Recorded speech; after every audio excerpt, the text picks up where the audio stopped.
In the last episode, we gave you an introduction of Shashujian technique. Today, we will talk about how China implement this in the Great Game against United States. Now, the Chinese hacker Stephen Zhu bought a 2 million house in Canada. He lived in the house while his children studied in Switzerland.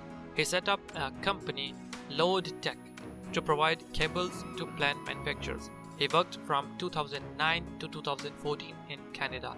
He built strong business relationships with many Americans and Canadians. He especially befriended workers of the US or Canadian defense departments. He used to invite them to expensive hotels for lunch and dinners.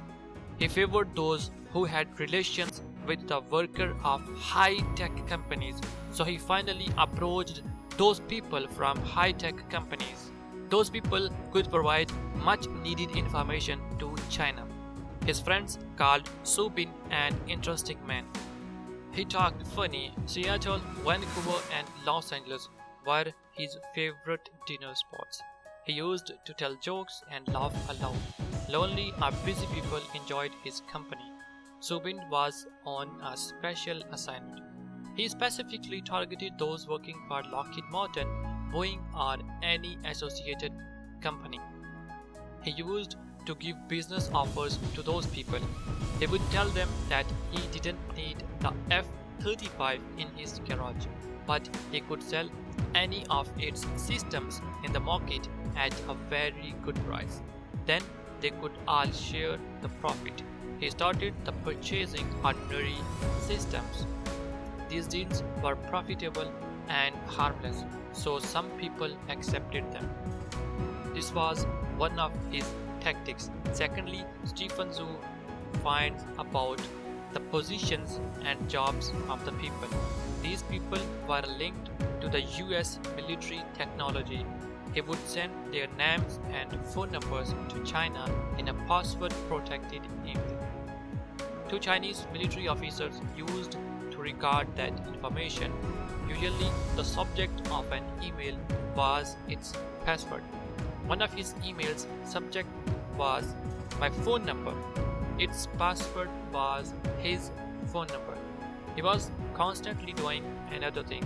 He would collect information about the computers and servers' locations and the staff working there. He even sent the names of their posts, vendors, emails, salary details, and their HR records to China. Now, this information was a treasure because that information helped in cyber attacks. How?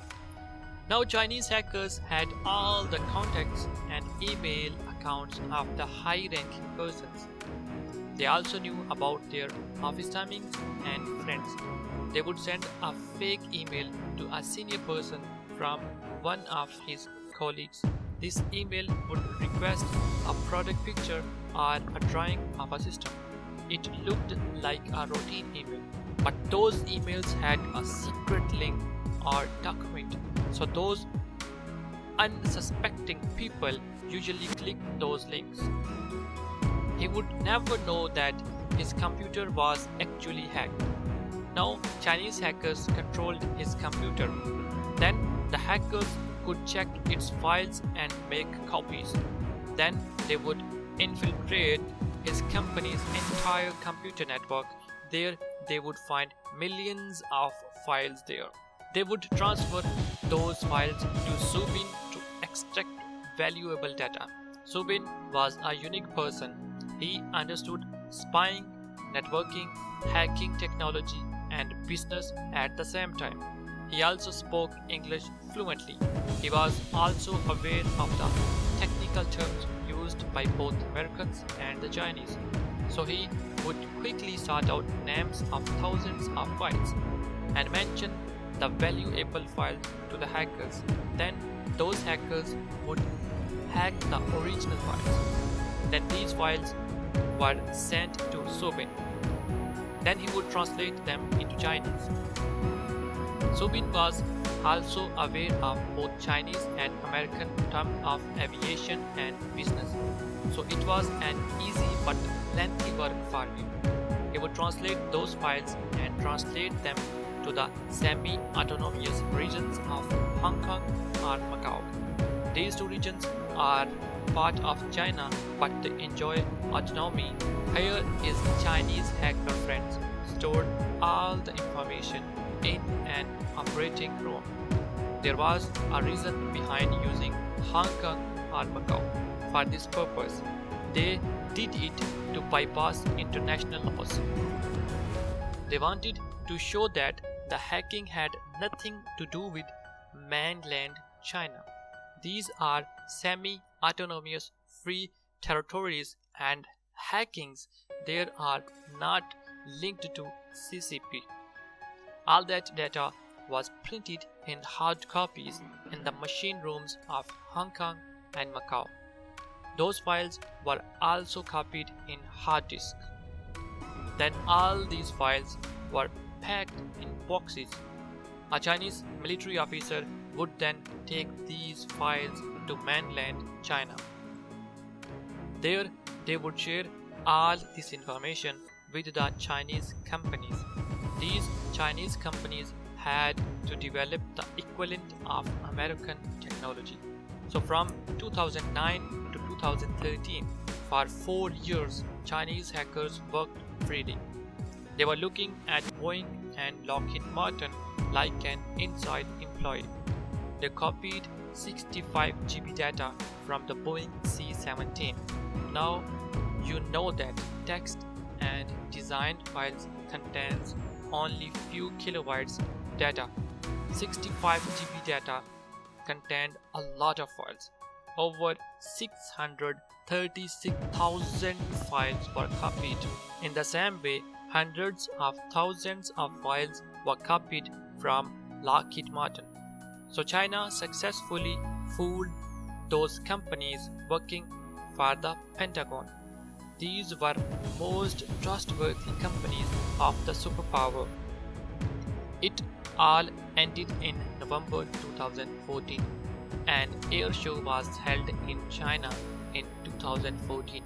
International aviation companies participated in the air show. In a parking lot, the American Boeing C-17 was parked. It was matchless. But then another cargo plane, a ditto copy, came and parked alongside the American aircraft. It was the 4-engine Chinese Jian Company's Y-20 cargo plane. It was a ditto copy of Boeing C-17. This cargo plane is considered to be Chinese greatest achievement because earlier America was the only country to have this technology. Only America could move its military to other places in record time. But now China can do the same. The Chinese plane is even wider. China's largest T-90 tanks can also fit in this plane. Lockheed Martin was the next to lose data to the Chinese hackers after Boeing. China's J-31 jet is a copy of American F-35. However, the Chinese plane is a twin-engine plane, while the American jet has a single engine. But the real quality of the plane is stealth, not the engine, so radar evading capability is their main feature. America had developed this technology with $11 billion. China stole it for a few million dollars. This is Shashujian because now the US and China are equal in this field. Chinese hackers didn't just target Boeing or Lockheed Martin, also hacked the data of many other American companies. They hacked details of 32 US military projects. They also discovered passwords of the teams of fighter jet companies. They got their vendor lists, payment details, job, JDs, designs, Russian and Indian missile system, etc. Even the data regarding Taiwan and Tibet was also hacked by Subin's team. He did all this for his country, China, and also earned money from the open market.